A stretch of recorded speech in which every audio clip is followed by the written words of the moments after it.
सकाळ सकाळ शुभ सकाळ श्री स्वामी समर्थ सगळ्यांना।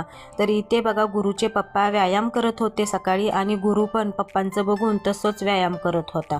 आजकालची मुलं एवढी हुशार आहेत, एखादी गोष्ट बघितली ना की लगेच कॅच करतात। आणि इथे शिवन्या आणि कस्तुरींची तयारी झाली होती स्कूलला जाण्यासाठी। त्यांच्या स्कूलमध्ये आज क्रिसमस सेलिब्रेशन होतं म्हणून त्यांची तयारी चाललेली होती।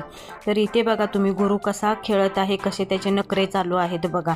त्याला फक्त मी बोलली झोप आता तू, जरा मला कामं करायचे आहेत।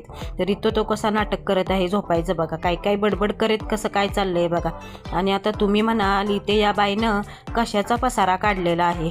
घरातली कामं पटपट आवरून घेतली आणि मला जरा आज एक्स्ट्राचं काम करायचं होतं। ते म्हणजे मला आज कपाट आवरायचं होतं। रोज मुली कपडे काढतात ठेवतात, रोज त्यांचं धावपळ चालू असते आणि माझी पण धावपळ चालू असते।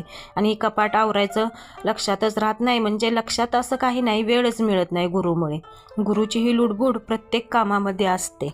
लहान मुलांमुळे एक्स्ट्राचं काम करायला वेळ हा पुरतच नाही। रोजची जी कामं असतात तेच करायला अख्खा दिवस जात असतो।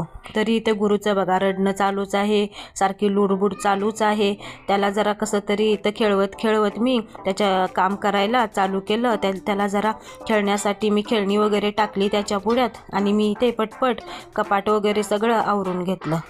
लहान मूल घरात असलं ना कोणतंही काम करताना खूप काळजी घ्यायला लागते, त्याची कायम लुडबुड मधी चालू असते।